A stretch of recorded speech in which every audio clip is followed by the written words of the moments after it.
ورحمۃ اللہ وبرکاتہ۔ الحمد للہ نحمده ونستعینه ونستغفره ونؤمن به ونتوکل علیہ ونعوذ باللہ من شرور انفسنا ومن سیئات اعمالنا من يهده الله فلا مضل له ومن يضلله فلا هادي له ونشهد أن لا إله إلا الله وحده لا شريك له ونشهد أن محمدا عبده ورسوله وقال الله سبحانه وتعالى إن الدين عند الله الإسلام وقال الله سبحانه وتعالى اليوم أكملت لكم دينكم واتممت علیکم نعمتی ورضیت لکم الاسلام دینا وقال النبی صلی اللہ علیہ وسلم اذا سرتک حسنتک وساءتک سیئتک فانت مؤمن وقال النبی صلی اللہ علیہ وسلم بنی الاسلام علی خمس شہادۃ ان لا الہ الا اللہ وأن محمد رسول الله وإقام الصلاة وإيتاء الزكاة وصوم رمضان وحج البيت من استطاع إليه سبيلا أو كما قال عليه الصلاة والسلام۔ قابل محترم عزیز دوستو بزرگوں، اس پوری کائنات میں اللہ رب العزت نے اگر سب سے کوئی اہم چیز اور سب سے کوئی قیمتی چیز بنائی ہے اور فرمایا ہے کہ قیامت تک کے لیے اگر کسی چیز کا اللہ رب العزت نے وعدہ کیا ہے تو وہ صرف اور صرف ایک چیز کا کیا ہے کہ جس کی وجہ سے ساری انسانیت کو عزت بھی ملے گی اور ساری انسانیت کو ترقی بھی ملے گی، اور فرمایا ہے کہ وہ اللہ کا دین ہے کہ اگر دین ہوا تو ساری انسانیت ترقی کی طرف جائے گی اور ساری انسانیت کو عزت کی نگاہ سے دیکھا جائے گا، اور اللہ نہ کرے اگر دین نہیں ہوا تو فرمایا ہے کہ نبی بھی موجود ہے اور دین نہیں ہے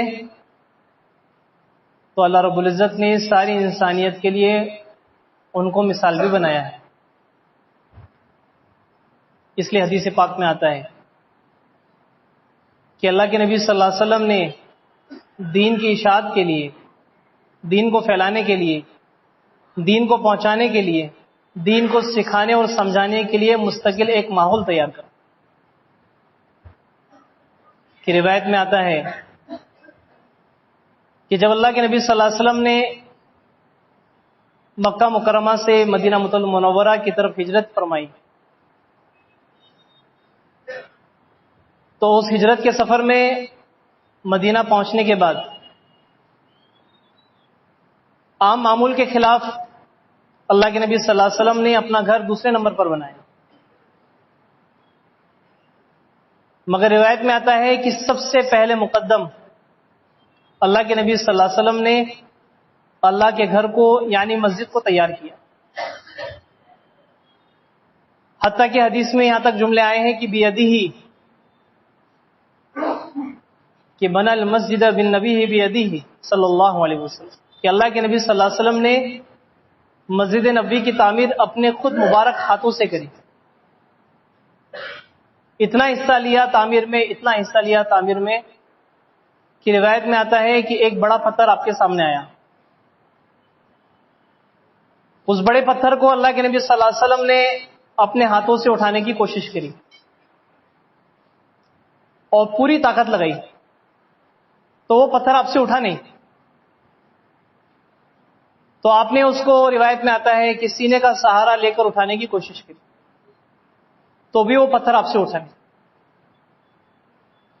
تو روایت میں آتا ہے کہ دور کھڑے ابو ہریرہ رضی اللہ عنہ نے فرمایا ترک الحجر ہناک یا رسول اللہ صلی اللہ علیہ وسلم، اے اللہ کے نبی صلی اللہ علیہ وسلم آپ اس پتھر کو وہیں چھوڑ دیجیے، آپ کسی اور پتھر کو اٹھا لیجیے۔ حالانکہ تعمیر مسجد نبی کی چل رہی، چھوٹی موٹی مسجد کی نہیں چل رہی، عالمی سطح کی سب سے اہم مسجد کی تعمیر چل رہی۔ تو اس موقع پر جب ابو ہریرہ رضی اللہ عنہ نے فرمایا کہ آپ کسی اور پتھر کو اٹھا لیجئے، اس پتھر کو میں اٹھا لوں گا، تو اس موقع پر روایت میں آتا ہے کہ اللہ کے نبی صلی اللہ علیہ وسلم نے فرمایا کہ اللہم لا عیش الا عیش الاخرہ، جس کا ترجمہ تو میں آپ کو سمجھانے کے لیے یہی کہہ سکتا ہوں کہ اے ابو ہریرہ، جس عمل کے اور جس اجر کے تم لالچی ہو، اس اجر کا میں بھی لالچی ہوں۔ یعنی اس پتھر کو اٹھانے کے بعد جو اجر تم چاہتے ہو وہ اجر مجھے بھی چاہیے۔ سوال پہلا یہ اٹھتا ہے کہ جس نبی نے مسجد کی تعمیر میں اتنا حصہ لیا ہو کہ پتھروں کو اپنے ہاتھ سے اٹھایا ہو، اس نبی نے مسجد میں لوگوں کو دین کتنا سکھایا ہوگا، اور اس نبی نے مسجد کی سطح سے لوگوں کو دین کی تعلیم کس پیمانے کی دی ہو؟ سب سے پہلا سوال یہ ہوتا ہے۔ اتنا حصہ لیا کہ روایت میں آتا ہے کہ اللہ کے نبی صلی اللہ علیہ وسلم کا اہتمام مسجد نبوی میں بیٹھنے کا تھا، کہ مستقل آپ کی بیٹھک وہ کہاں تھی؟ وہ مسجد میں تھی۔ نہ ہی کوئی آفس، نہ ہی وہ کمپاؤنڈ، نہ ہی کوئی بنگلہ، نہ ہی کوئی گھر، نہ ہی کوئی فلیٹ، اور نہ ہی کسی کی فیکٹری، نہ ہی کسی کا کوئی کاروبار۔ کہ روایت میں یہاں تک آیا ہے کہ کسی بھی ملک سے کوئی بھی جماعت یا کوئی بھی شخص نبی سے ملاقات کے لیے مدینہ منورہ پہنچے ہیں تو آنے والا شخص خود گواہی دے رہے ہیں کہ ہماری نبی سے ملاقات نہ بازار میں ہوئی، نہ گھر پر ہوئی، نہ کاروبار میں ہوئی۔ آنے والا وقت خود کہہ رہا ہے کہ ہمیشہ ہماری مسجد میں نبی سے ملاقات کہاں ہوئی؟ فی المسجد۔ ہر ایک کے ایک ہی جملے کہ ہماری مسجد میں نبی سے ملاقات، نہ ہی بازار میں ہوئی، نہ ہی کاروبار میں ہوئی، اور نہ ہی گھر پر۔ تو سب سے بنیادی چیز کہ جو علم میں آگے ہیں، عمل میں آگے ہیں، تقوی میں آگے ہیں، اور اللہ کے نزدیک سب سے آگے ہیں، اگر ان کی بیٹھک مسجد میں ہے تو اس زمانے میں آپ کا اور میرا خیال اپنی بیٹھک کا کہاں ہونا چاہیے؟ سب سے پہلا سب اتنی کثرت کی روایت میں آتا ہے کہ اللہ کے نبی صلی اللہ علیہ وسلم مسجد نبی کے ممبر پر بیٹھے ہیں، اور صحابہ میں آپ اسی طرح بیان فرما رہے ہیں جس طرح میں آپ سے بات کر رہا ہوں۔ صحابہ بیٹھے ہیں آپ کے ساتھ کہ اہم مسجد، اہم آدمی، اہم لوگوں میں اہم عنوان پر بات چیت چل رہی، سب اہم گفتگو ہو رہی۔ تو دیہات کا ایک آدمی کم پڑھا لکھا وہ مسجد نبوی کے دروازے پر آیا،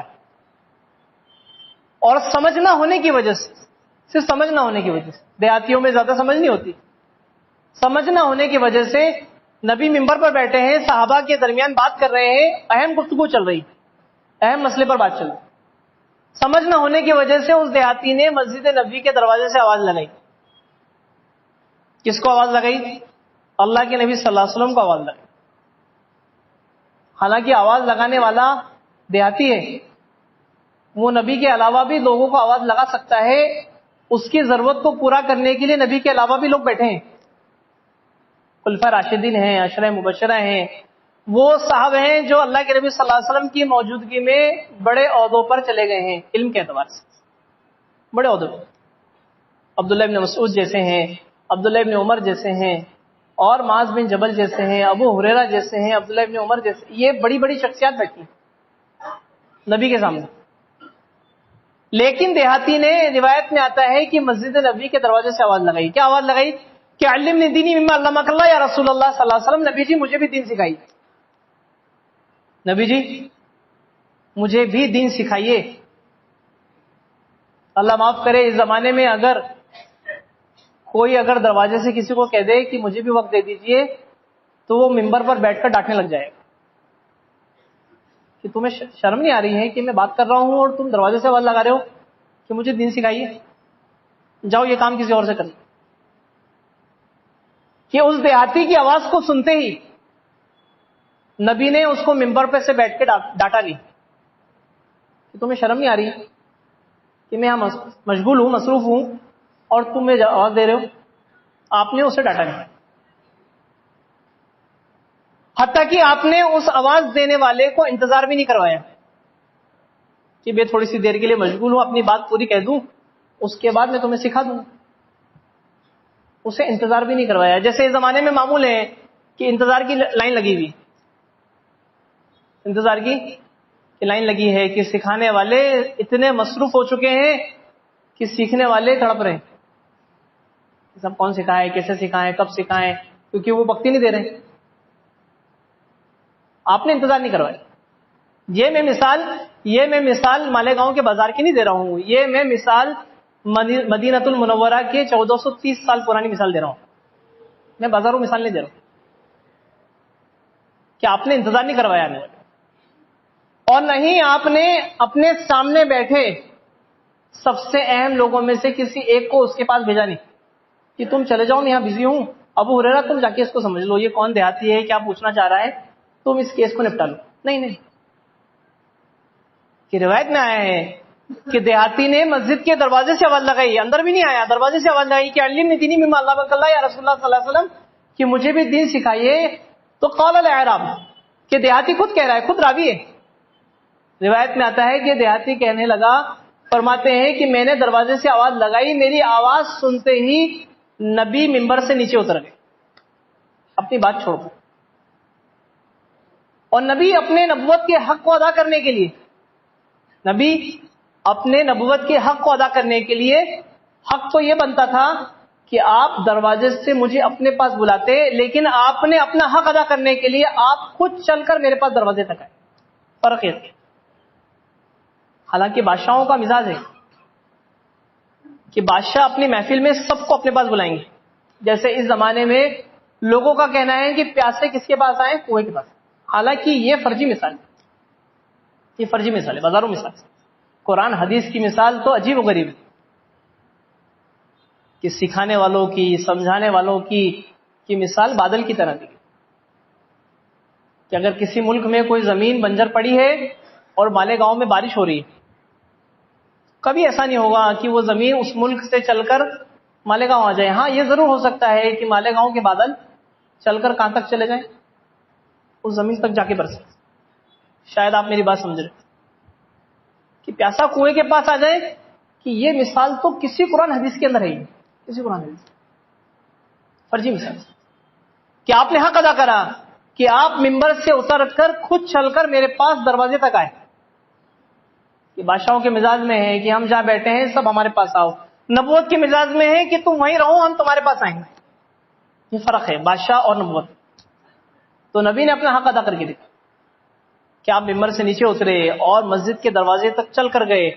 حتیٰ کہ روایت میں آتا ہے کہ دیہاتی کہنے لگا کہ آپ نے مجھے اتنا دین سکھایا کہ آپ کے لیے کرسی لائی گئی جس کے پائے لوہے کے تھے، آپ اس پر بیٹھے اور بیٹھ کر مجھے دین سکھایا. کتنا دین سکھایا ہے کہ روایت میں آتا ہے کہ دین سکھانے کے بعد آپ نے یہ نہیں فرمایا کہ وما علینا الا البلاغ، میں اپنی بات کہہ چکا، پلو جھاڑ کے اٹھ گئے. نہیں، یہ بات نہیں. بلکہ روایت میں آتا ہے کہ آپ نے مجھے دین سکھانے اور سمجھانے کے بعد میرا ہاتھ پکڑا اور مجھ سے فرمایا کہ جو میں نے تمہیں سکھایا ہے، جو میں نے تمہیں سمجھایا ہے، میری موجودگی میں دور کر کے دکھاؤ. تم کتنا سمجھو؟ میری موجودگی ٹیسٹنگ چل رہی ہے. کس کی؟ فرائض کی ٹیسٹنگ. آپ دیکھیں کہ کسی کے جسم میں پانی کی کمی ہو جاتی ہے، کسی کے جسم میں خون کی کمی ہو جاتی ہے، کسی کے جسم میں ہیموگلوبن کی کمی ہو جاتی ہے، اور کسی کے جسم میں وٹامن کی کمی ہو جاتی ہے. یہ سب کمیاں ہیں. جب کمیاں ہوتی ہیں تو آدمی کے گھٹنوں میں درد ہوتا ہے، پیٹھ میں درد ہوتا ہے، ہاتھ پاؤں کپ کپاتے ہیں، بے وقت میں اور بیجا وقتوں میں بھوک لگتی ہے. اس کو پریشان ہوتا ہے کہ یہ میرے معمول کے خلاف عمل کیسے شروع ہو گیا. تو آپ دیکھیں دستور ہے کہ جب آدمی کے جسم میں کسی چیز کی کمی آتی ہے تو وہ ڈاکٹروں کے چکر لگاتا ہے اسپتالوں سے فوراً، کتنا ہی اہم آدمی ہو اور کتنا ہی اہم کام ہو، صرف ایک کمی کی وجہ سے وہ سب چیزوں کو پیچھے ہٹا کر فوراً ڈاکٹر کے پاس بھاگتا ہے کہ کہاں چلو، فوراً دوا کھانے چلو. اب میں اتنا پریشان ہو گیا ہوں اپنی بیماری کی وجہ سے کہ میں اب برداشت نہیں کر پا رہا ہوں. تو ہمارا سوال ساری انسانیت سے اس وقت یہ ہے کہ جب خون کی کمی ہے، پانی کی کمی ہے، ہیموگلوبن کی کمی ہے، وٹامن کی کمی ہے، تو آدمی ہسپتال کے چکر لگا رہا ہے. تو ساری انسانیت سے سوال یہ ہے کہ اگر دین کی کمی ہوگی تو آدمی کہاں کے چکر لگائے گا؟ دین کی کمی ہوگی تو آدمی کہاں کے چکر لگائے گا؟ سب سے پہلا سوال. دوسرا اہم سوال یہ ہے کہ یہ کیسے پتا چلے گا کہ دین کی کمی ہو چکی ہے؟ یہ تو کوئی کسی کا حساب لگا نہیں سکتا. تو اس کا بڑا آسان سا جواب ہے کہ جیسے کہ تمہارے جسم میں خون کی کمی ہو گئی ہے، پانی کی کمی ہو گئی ہے، ڈاکٹر جانچ لکھتا ہے کہ تم ایم آر آئی جانچ کراؤ، تم سی ٹی اسکین کراؤ، تم ایکس رے کرواؤ، تو ویسے ہم چاہتے ہیں کہ ساری انسانیت چل کر مسجد میں آئے اور اپنی دینی ایم آر آئی جانچ کروائے، اپنا دینی سی ٹی اسکین کروائے، اپنا دینی ایکس رے نکلوائے کہ جسم پر کرتا پاجامہ، سر پر بہت اچھی ٹوپی اور چہرے پر خوبصورت داڑھی اور وہ مدینے سے لایا ہوا عطر اور وہ سرما، سب کچھ سیٹ اپ برابر ہے، ہم اس کا کوئی انکار نہیں کرتے. لیکن اب تمہارے فرائض کا کیا حال ہے؟ تمہارے وہ واجبات، جو مسالہ تم کھانے میں ڈال رہے ہو، جو نمازوں میں پڑھ رہے ہو، جو تم سنت اور واجبات میں کر رہے ہو، اس کی چیکنگ کب ہوگی؟ وہ دن کب آئیں گے؟ جس دن تم اپنے فرائض کی جانچ کرو. تو دیہاتی کہنے لگا کہ آپ نے میری موجودگی میں میری جانچ کی، دور کروائی. جب میں نے دور کیا تو روایت میں آتا ہے کہ دیہاتی خود کہنے لگا کہ میں بات میں اٹکا تو آپ نے میرا ہاتھ پکڑ کے فرمایا کہ تم بات میں ابھی کچے ہو، آؤ تم میرے ساتھ. آپ مجھے لے کر مسجد میں داخل ہوئے اور ایک حلقہ پہلے سے لگا ہوا تھا. آپ نے مجھے اس حلقے میں بٹھایا اور بٹھا کر فرمایا تم اپنی کچی بات کو، ادھوری بات کو یہاں پکا کرو. پھر فرمانے لگے دیہاتی کہ آپ مجھے اس حلقے میں بٹھا کر وہاں چھوڑ کر بے عینی ممبر پر ویسے ہی جا کے بیٹھے کہ میرے خاطر جیسے ممبر چھوڑ کر آئے تھے آپ، اور اپنی گفتگو آپ نے برقرار رکھی. یہ خیر القرون کی تعلیم کا معمول تھا کہ آنے والوں کو فرائض کی تعلیم مسجد کی صدا سے دی جائے. ساری انسانیت میں دین پھیل چکا. ہر ایک یہ کہہ رہا ہے کہ صاحب سب تو دیندار ہیں. کیوں؟ کیونکہ کہنے والے لوگ جمعہ کے ممبر سے بیٹھ کر کہہ رہے ہیں، اور جمعہ کے ممبر سے لوگوں کی شکلیں، اسلامک چہرے، لباس، ٹوپی، داڑھی، سب مسلمانوں کا دکھ رہا ہے، یہاں سے بیٹھ کے دکھ رہا ہے مجھے. لیکن کس کے فرائض کا کیا حال ہے، کس مریض کی کیا کنڈیشن ہے، وہ تو جانچ ہونے کے بعد پتہ چلے. اس لیے آپ دیکھیں ہر اسپتال میں ایک ایمرجنسی وارڈ ہوتا ہے. ہر اسپتال میں، کوئی اسپتال دنیا کا ایسا نہیں ہے جس میں ایمرجنسی وارڈ نہ بنایا جائے. کیوں ایمرجنسی وارڈ بنایا؟ کہ کتنا ہی گھٹیا مریض ہو، کتنا ہی اہم مریض ہو اور کتنا ہی آخری درجے کا مریض ہو، اس مریض کو سب سے پہلے ایمرجنسی وارڈ میں لایا جائے. یہاں لا کر ڈاکٹر یہ چیک کریں گے اب اس مریض کو جنرل وارڈ کی ضرورت ہے یا آئی سی یو کی ضرورت ہے، یہاں چیک کرو پہلے. اللہ نہ کرے ہم نے باہر کے باہر فیصلہ کر دیا کہ اسے جنرل وارڈ کی ضرورت ہے، حالانکہ اس کو ضرورت آئی سی یو کی تھی. تو میرا سوال آپ سب سے یہ ہے کہ اس مریض کا کیا حال ہوگا؟ اس مریض کو تو چند گھنٹوں میں آپ الوداع کر دیں، کیونکہ اس کو مناسب جگہ پہنچا ہی نہیں گیا. اس لیے ہم یہ کہتے ہیں آسان لوگوں کو سمجھانے کے لیے کہ مسلمانوں کا ایمرجنسی وارڈ مسجد ہے. مسلمانوں کا ایمرجنسی وارڈ، کہ اگر مسلمان نے ایمرجنسی وارڈ میں آ کے اپنی چیکنگ نہیں کروائی تو ہر شخص کی زندگی میں بے دینی، ہر عورت کی زندگی میں بے دینی، ہر بچے اور بچی کی زندگی میں بے دینی کی وجہ ہی یہ ہے کہ انہوں نے اپنے دین کی چیکنگ نہیں کروائی. کیوں؟ کیونکہ لوگوں کے مزاج میں آ چکا ہے کہ جمعہ میں بیان ایسا ہو جو ٹیسٹی ہو، جو کان کے اور زبان کے چٹکاروں کی چیزیں ہو، کہ صاحب کوئی ایسا قصہ سناؤ اور کوئی ایسی کہانی سناؤ جو ہم سب کے دل کی چاہتے ہو، کوئی ایسی بات کہو جو ہم بازار میں جا کر کہیں کہ دیکھو جی یہ بات ہے، کہ نہیں کہ آپ دیکھیں کہ یہ ممبر جو ہے یہ خیر القرون کے زمانے کا ممبر ہے، اس کا کوئی انکار نہیں کر سکتا۔ اس خیر القرون کے زمانے کی ممبر کا حال، کہ اس خیر القرون کے زمانے کی ممبر کا حال اللہ کے نبی صلی اللہ علیہ وسلم کے زمانے میں فرائض کو سکھانے کا ممبر بنا ہوا، لوگوں کو واجبات کی تعلیم دینے کا ممبر بنا ہوا،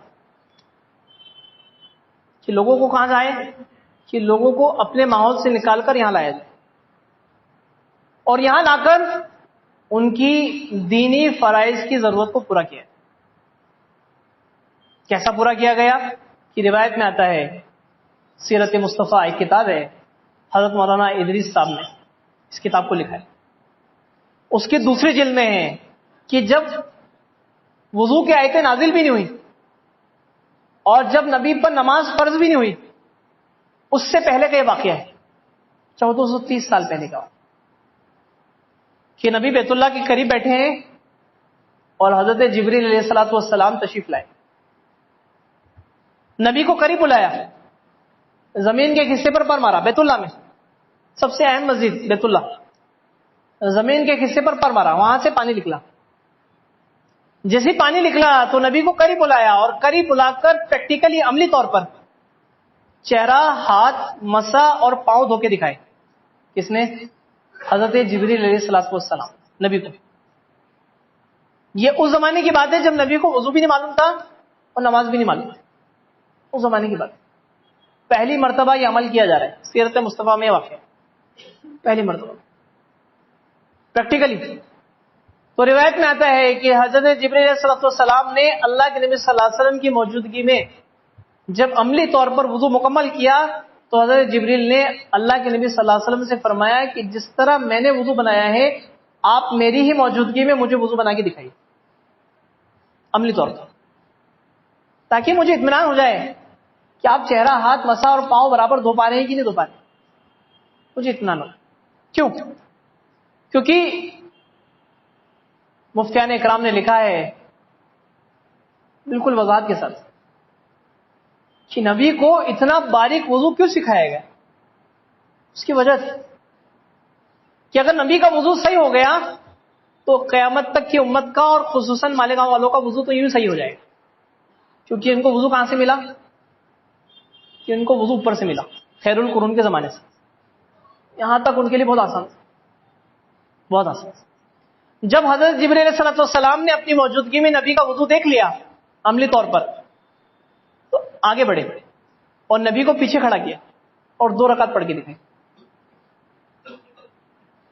تو حدیث میں جملے لکھے ہیں فقط للتعلیم الصلاۃ، کہ حضرت جبریل علیہ السلام نے نبی کو پیچھے اس لیے کھڑا کیا کہ کرت نہیں دکھانی تھی کہ دیکھو میں ایک ایسی بہترین کرت کر رہا ہوں، یہ نہیں دکھانی تھی کہ آپ کو پسند آئی کہ نہیں کرت میری، نہیں، کہ بس نبی پیچھے سے کھڑے ہو کے دیکھ لیں کہ میں نے نماز میں پاؤں کتنے چوڑے کرے ہیں،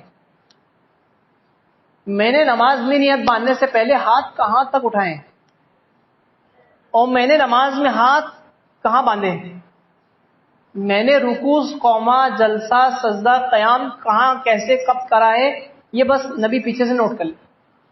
جب سلام پھیر دیا تو روایت میں آتا ہے جبریل علیہ السلام نے نبی کو آگے کھڑا کیا اور خود پیچھے کھڑے ہوئے اور فرمایا کہ اب میرے موجودگی میں آپ 2 رکعت پڑھائیے۔ کیوں ایسا؟ تاکہ اب میری موجودگی میں مجھے بھی اطمینان ہو جائے کہ جو میں نے آپ کو سکھایا ہے وہ آپ سیکھ پائیں کہ بھی نہیں۔ یہ تعلیم کس کو دی جا رہی ہے؟ عام آدمی کو نہیں دی جا رہی،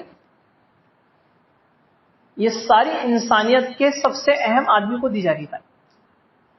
اور کس طرح تعلیم دی جا رہی ہے یہ عملی طور پر حدیث میں محدثین نے نقشہ کھینچا جو میں آپ کے سامنے بیان۔ جب سلام پھیر دیا نبی نے تو روایت میں آتا ہے کہ حضرت جبریل علیہ السلام واپس چلے۔ اب اس وضو کو اور اس نماز کو ان دونوں چیزوں کو لے کر اللہ کے نبی صلی اللہ علیہ وسلم اپنے گھر آئے اور اپنی پہلی بیوی حضرت خدیجہ صلی اللہ علیہ وسلم سے فرمایا تعلینا یا خدیجہ، اے خدیجہ ادھر آؤ، مجھے عمل سکھائے گئے ہیں کہ مجھے وضو سکھایا گیا ہے اور مجھے نماز سکھائی گئی ہے۔ تو حضرت اماں خدیجہ فرماتی ہیں کہ آپ نے مجھے اس طرح وضو سکھایا جس طرح حضرت جبریل نے آپ کو وضو سکھایا، اور مجھے 2 رکعت سکھائی۔ جب ہم دونوں اتحیات میں تھے تو روایت میں آتا ہے کہ آپ کے گھر میں پرورش میں، آپ کی تربیت میں اور تعلیم میں حضرت علی آپ کے ساتھ رہا کرتے، چھوٹی عمر میں۔ انہیں خبر نہیں تھی کہ اس نماز سے پہلے طہارت کیسے حاصل کی گئی، یعنی وضو کیسے کیا گیا، انہیں خبر نہیں تھی اس کی۔ تو روایت میں آتا ہے کہ حضرت علی رضی اللہ عنہ اتحیات میں بغیر وضو کے ہی بیٹھ گئے، کیونکہ انہیں معلوم ہی نہیں تھا کہ اس سے پہلے طہارت ادا کی گئی، کیونکہ ھذا من اول مرہ، کہ یہ حدیث میں جملے ہیں کہ اس وجہ سے تھا کہ یہ پہلی مرتبہ ان کے سامنے عمل ہوا، یہ جملے لکھے ہیں کہ پہلی مرتبہ ان کے سامنے عمل ہوا۔ نبی نے جیسے سلام پھیرا تو روایت میں آتا ہے کہ حضرت علی کو فرمایا علی اس طرح نہیں، بلکہ ہم نے نماز میں داخل ہونے سے پہلے اپنے جسم کو اس طرح پاک کیا ہے، آؤ میں تمہیں وضو بنانا سکھاؤں۔ تو ایک وقت میں مرد کی زندگی میں وضو، عورت کی زندگی میں وضو اور بچے کی زندگی میں وضو داخل فرض۔ پھر فرمایا کہ علی جس طرح ہم نماز پڑھ رہے تھے اب ہماری موجودگی میں تم نماز پڑھو۔ یہ عمل سیکھ کر نبی اپنے گھر آئے۔ اس سے بڑھ کر اور کیا بات ہو سکتی ہے کہ حضرت علی خلیفہ بنے چوتھے، اور ان کے خلافت کے زمانے میں ان کا سفر عراق کا ہوا۔ روایت میں آتا ہے جب عراق پہنچے تو اہل عراق والوں نے سوال کیا امیر المومنین ہمیں وضو بنانا سکھائیے۔ کاغذ بھی موجود ہے، قلم بھی موجود ہے، دستخط کرنا بھی آتی ہے، مہر بھی موجود ہے، مہر لگانا بھی آتی ہے۔ چاہتے تو کاغذ منگاتے، قلم سے تحریر لکھتے، سارے وضو کے فرائض، ساری سنتیں سب کچھ لکھ دیتے، دستخط بھی کر دیتے، مہر بھی لگا دیتے، اور قیامت تک کے لیے وہ پرچہ ہر مسجد میں چپکا دیا جاتا کہ کون لکھ کے گیا ہے، علی لکھ کے گئے رضی اللہ عنہ۔ حالانکہ ایسا عمل نہیں ہوا ہے، حالانکہ یہ سب چیزیں موجود ہیں، مگر ایسا عمل نہیں ہوا ہے۔ پھر کیا ہوا کہ روایت میں آتا ہے کہ جیسے اہل عراق والوں نے سوال کیا امیر المومنین ہمیں وضو بنانا سکھائیے، تو روایت میں آتا ہے کہ فرمایا کہ اس پہاڑی کے نیچے سارے عراق والوں کو جمع کر لو۔ یہ خلفائے راشدین کا معمول، خلفائے راشدین کی تعلیم ایسے دی جائے گی، فرائض کی ایسے دی جائے گی کہ فرمایا اس پہاڑی کے نیچے سارے عراق والوں کو جمع کر لو، اور جب سارے عراق والے جمع ہو گئے تو فرمایا امیر المومنین سب جمع ہو گئے ہیں تو فرمایا کہ لوٹے میں پانی لے کر آؤ۔ لوٹے میں پانی لائے گئے، اس پانی کو اس پہاڑی کی چوٹی پر لے کر بیٹھ گئے، اور اس چوٹی پر بیٹھ کر امیر المومنین حضرت علی رضی اللہ عنہ نے عملی طور پر پریکٹیکلی چہرہ، ہاتھ، مسا اور پاؤں دھو کے دکھائے۔ پھر فرمایا ہاں کان وضو رسول اللہ صلی اللہ علیہ وسلم، یہ وضو ہے جو میرے آقا نے مجھے خود سکھایا، جو میں تمہیں خود سکھا رہا ہوں۔ یہ خیر القرون میں کہ فرائض کی تعلیم اس طرح دی جائے، ایسا نہیں ہے کہ جس کو جیسا سمجھ میں آ رہا ہے اس کا وضو ویسا ہے، جس کو جیسا سمجھ میں آ رہا ہے اس کی نماز ایسی ہے۔ یہ تو میں 2 بنیادی فرائض کی بات کر رہا ہوں۔ ایک دوائی آپ بغیر ڈاکٹر کے مشورے سے نہیں لیتے، آدھی دوائی بھی، حتیٰ کہ وہ آدھی دوائی کھانے سے پہلے آپ پوچھتے ہیں ڈاکٹر صاحب خالی پیٹ لینا ہے یا کھانا کھا کے لینا ہے۔ اس آدھی دوائی سے پہلے پوچھتے ہیں ڈاکٹر صاحب دن بھر میں 1 بار لینا ہے یا 2 بار لینا ہے۔ اس آدھی دوائی سے پہلے پوچھتے ہیں ڈاکٹر صاحب اس کو دودھ سے لینا ہے یا پانی سے۔ یہ سارے سوال کے جواب جب تک کہ آپ کو مل نہیں جاتے ہیں وہ آدھی گولی آپ کے حلق سے نیچے نہیں جاتی۔ یہ تو دنیا کی مثال میں دے رہا ہوں، لیکن جب شریعت کی، جب اسلام کی، جب مذہب کی بات آتی ہے تو لوگ کہتے ہیں پڑھے لکھے لوگوں کو آپ چپ رہیے۔ آپ ہمیں بتائیں گے کہ نماز میں پاؤں کہاں تک چوڑے کیے جائیں گے، اور ہاتھ کیسے باندھا جائے گا، اور مسا کیسے کیا جائے گا، اور فلاں عمل کیسے کیا جائے گا؟ کیوں؟ کیونکہ اس زمانے میں مفتی کو چھوڑ کر باقی سارا زمانہ مفتی ہے، سارا زمانہ مفتی۔ کس کو چھوڑ کر؟ اصل مفتی کو چھوڑ کر. سارا زمانہ مفتی. کیونکہ لوگوں کا کہنا ہے ساری دنیا میں جہالت عام ہونے کی وجہ یہی ہے کہ ہم سب جانتے ہیں، آپ ہمیں کچھ نہ بتائیں. حالانکہ سارا زمانہ کچھ نہیں جانتا ہے، سارا زمانہ کچھ نہیں. اس لیے ہم یہ درخواست سب سے کرتے ہیں کہ لوگوں کا یہ کہنا ہے کہ صاحب ہر گھر میں ترنگا عام کرو، ہر گھر میں ویکسین عام کرو، ہر گھر میں ٹیکے عام کرو. یہ لوگوں کو بازار میں کہنا ہے. شاید آپ نے ایک آدھ بار ایسا سنا ہو کہ کیا عام کرو، کہ ہر گھر میں ترنگا عام کرو، ہر گھر میں ٹیکے عام کرو اور ہر گھر میں ویکسین عام کرو. ایسا بازار میں کہنا ہے. لیکن ہمارا سوال یہ اٹھتا ہے کہ لوگ اپنی زبان سے یہ کب کہنا شروع کریں گے کہ ہر گھر میں شریعت کو عام کرو؟ یہ کب کہیں گے؟ قیامت آ جائے گی تب؟ اور یہ کب کہنا شروع کریں گے کہ شریعت کو سیکھنے کے لیے مسجد میں آنا عام کرو؟ کب سیکھ؟ کیوں؟ کیونکہ لوگوں کے معمول میں بن چکا ہے کہ مسجد کی صرف 2 رکعت 4 رکعت 3 رکعت پڑھنے کی جگہ ہے، بس اس کے علاوہ کچھ نہیں. اور اس 2 رکعت 4 رکعت 3 رکعت سے مجھے مطلب ہے، آپ کو کوئی مطلب نہیں کہ میں جانوں، میرا اللہ جانے میں کیسے پڑھ رہا ہوں، بس میرا فارم تو بھر گیا ہے. اب چاہے وہ فارم قبول ہو یا نہ ہو، چاہے مجھے نمبر ملے یا نہ ملے، یہ آپ کو اس سے کیا مطلب؟ آپ کو اس سے کوئی مطلب ہی نہیں. مگر نہیں، کیا آپ غور تو کیجئے کہ اس زمانے میں مسائل مرد عورتیں نہیں بلکہ جانور مسائل لے کر مسجد میں آیا کرتے تھے. جانور مسائل لے کر. کیونکہ روایت میں آتا ہے کہ اللہ کے نبی صلی اللہ علیہ وسلم کو رحمت للعالمین بنا کر بھیجا گیا ہے. حدیث میں ہے، قرآن میں ہے کہ آپ کیسے نبی ہیں کہ آپ رحمت للعالمین بنا کر بھیجے گئے ہیں، کہ ساری انسانیت کے لیے رحمت بنا کے بھیجے گئے ہیں. اس کا کیا مطلب ہے؟ کہ آپ نبی مردوں کے لیے، عورتوں کے لیے، بچوں کے لیے، بچیوں کے لیے، انسان اور جناتوں کے لیے، اور اس کے علاوہ جانوروں کے لیے بھی نبی بنا کر بھیجے گئے. کس کے لیے جی؟ جانوروں کے لیے. کہ روایت میں آتا ہے کہ نبی ممبر پر بیٹھے ہیں اور صحابہ آپ کے سامنے بیٹھے، اور 100 بھیڑیا جانور ہوتا ہے، 100 بھیڑیے مسجد نبی میں آئے، اور بھیڑیا اپنے سردار کے ساتھ مسجد نبی میں آئے. 100 بھیڑیے اپنی بات پیش کرنے کے لیے کس کے سامنے؟ 2 جہاں کے سردار جناب رسول اللہ صلی اللہ علیہ وسلم کے سامنے اپنی بات پیش کرنے. کیا بات عجیب واقعہ ہے، اپنی بات پیش کرنے کے لیے مسجد میں. اس زمانے کا معمول ہے کہ کوئی مسئلہ آئے تو سڑکوں پہ جمع ہو جاؤ. کوئی مسئلہ آئے کہاں جمع ہو جاؤ؟ سڑکوں پہ جمع ہو جاؤ، چوراہوں میں جمع ہو جاؤ. ہمارا یہ کہنا ہے کہ کوئی مسئلہ آ جائے مسجد میں کب جمع ہوگی؟ سارا احتجاج، سارا پروٹیسٹ مسلمانوں کا چوراہے پر مسجد میں نہیں ہے، بلکہ مسلمانوں کا احتجاج کہاں پر ہے جی؟ مسجد میں. کہ آپ اپنی مانگوں کو کسی انسان سے پورا کرانے میں اہم لگ رہے ہیں یا اپنی مانگوں کو اللہ اور خالق مالک سے پورا کرانے میں اہم لگ رہے ہیں؟ یہ دیکھنا ہے. سوچ کا فرق ہے. ورنہ بھیڑ جمع کرنے میں چوراہے پر ٹائم نہیں لگتا ہے. ایک بیان ایسا کیا جائے کہ سب چوراہے پر، اور لوگ تو چاہتے ہی ہیں کہ کہاں جمع ہو جائیں؟ کہ چوراہے کو جمع ہو جائیں. لیکن ہم یہ چاہتے ہیں، خیر القرون کا زمانہ سے یہ بات چلی آ رہی ہے کہ لوگ اپنے مسئلوں کے لیے کہاں جمع ہو جائیں؟ مسجد میں جمع ہو جائیں.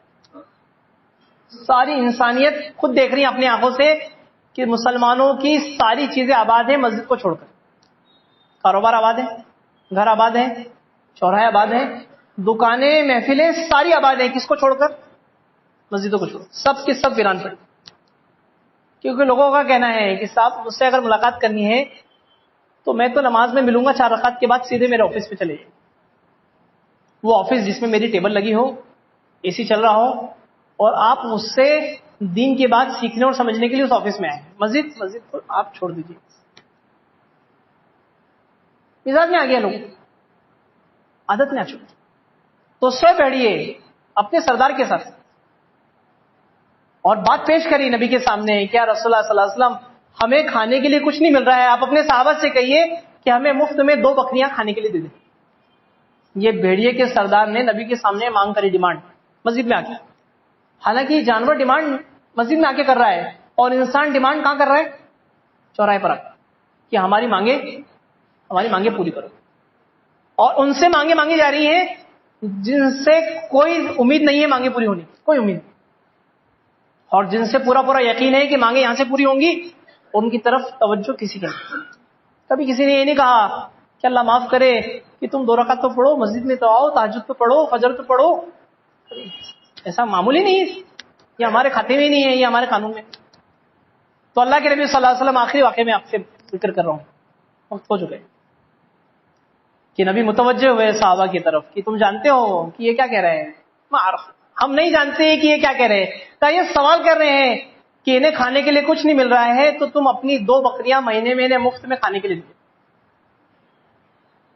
روایت میں آتا ہے صحابہ نے سوال کیا، یا رسول اللہ صلی اللہ علیہ وسلم یہ آپ کا فیصلہ ہے یا آپ کا حکم ہے؟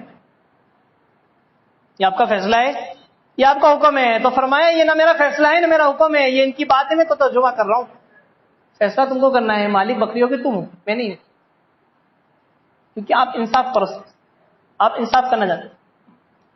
تو روایت میں آتا ہے کہ صحابہ نے اجتماعیت کے ساتھ جواب دیا، ہم اس چیز کے لیے تیار نہیں ہیں، ہم کیوں اپنی بکری 2 مفت میں کھانے کے لیے دے دیں ان کو، یہ کون ہے فری میں مانگ رہے ہیں؟ تو روایت میں آتا ہے کہ نبی نے جب اپنی بات کا ترجمہ کر دیا صحابہ کی، تو بھیڑیے کے سردار نے اگلی بات پیش کر دیا، رسول اللہ صلی اللہ علیہ وسلم واقعی ہمیں کھانے کے لیے کچھ نہیں مل رہا ہے، آپ اپنے صحابہ سے کہیے کہ اگر مہینے میں 2 بکریاں مفت میں کھانے کے لیے نہیں دیتے ہیں تو ہمیں کم سے کم 1 بکری تو کھانے کے لیے مفت میں دے دیں، ہمیں کھانے کے لیے واقعی کچھ نہیں ملتا۔ یہ بھیڑیے کے سردار نے نبی کے سامنے ڈیمانڈ کر، تو اللہ کے نبی صلی اللہ علیہ وسلم نے ویسے ہی ترجمہ کرا، صحابہ نے ویسی ہی بات پوچھی، آپ کا حکم ہے یہ آپ کا فیصلہ ہے؟ تو فرمایا نہ میرا حکم ہے نہ میرا فیصلہ ہے، یہ تو ان کی بات ہے جو میں ترجمہ کر رہا ہوں۔ صحابہ نے فرمایا، روایت میں آتا ہے ہم اس کے لیے تیار نہیں ہیں۔ اب چونکہ قیامت تک کے لیے دنیا کا سب سے بڑا دارالافتاء وہ مسجد نبوی کا ممبر تھا، دنیا کا سب سے بڑا دارالقضاء، یعنی لوگوں کو انصاف بتانے کی جگہ وہ کیا تھا؟ وہ کوئی آفس نہیں تھا، وہ کوئی الگ بلڈنگ نہیں تھی، وہ کیا تھا؟ مسجد نبی کا ممبر تھا۔ اب آپ کو تو فیصلہ سنانا ہے کہ ایک ٹیم نے تو ڈیمانڈ کری ہے، دوسری ٹیم نے اس کا انکار کر دیا ہے، آپ کو تو بیچ کا راستہ نکالنا۔ تو روایت میں آتا ہے آپ نے عجیب و غریب راستہ نکالا۔ کیسا راستہ نکالا کہ آپ نے فوراً بھیڑیے کے سردار کی طرح اس طرح 3 انگلیوں سے اشارہ کیا اور فرمایا اپنی 3 انگلیوں کو اپنی طرف کھینچا، اور بھیڑیے کے سردار سے کہا کہ جب تمہیں ان کی بکریاں دکھ جایا کرے تم حملہ کر دیا کرو، اور صحابہ سے فرمایا کہ جب تمہیں بھیڑیے دکھ جایا کرے تو تم اپنی بکریوں کو ان بھیڑیوں سے بچا لیا کرو۔ یہ مسجد نبوی کا دارالافتاء تھا جو خیر القرون کے زمانے میں اللہ کے نبی صلی اللہ علیہ وسلم نے 1430 سال پہلے قائم کیا۔ اس لیے میری آخری درخواست کہ سب چیزیں سر آنکھوں پر، لیکن میری دینی ضرورت، میرے گھر والے کی دینی ضرورت، کسی کو 30 سال ہو گئے، کسی کو 40 سال ہو گئے، کسی کو 50 سال ہو گئے شادی کیے ہوئے، کبھی بیوی کو آدمی لے کے بیٹھا نہیں ہے کہ چلو بہت سارے سوال تو ہو گئے ہیں لیکن آج ہم سورہ فاتحہ سنیں گے ایک دوسرے کی۔ کیوں؟ کیونکہ یہ ڈپارٹمنٹ ہمارا ہے نہیں۔ ارے یہ کون سا سوال لائے تم؟ یہ کوئی پوچھنے کی چیز ہے؟ نہیں، تو روٹی پکا میں کما کے لاؤں گا۔ اور شریعت تو ہمارے گھر میں ہی کہ انہوں نے معمول یہ بنایا تھا کہ وہ شریعت کو، فرائض کو، واجبات کو مسجد میں سیکھتے تھے اور سیکھ کر اپنی گھر والی کو مسجد تک لے جاتے، گھروں تک، اور گھروں میں اس چیز کی تعلیم عام کر اتنی عام کر دی تھی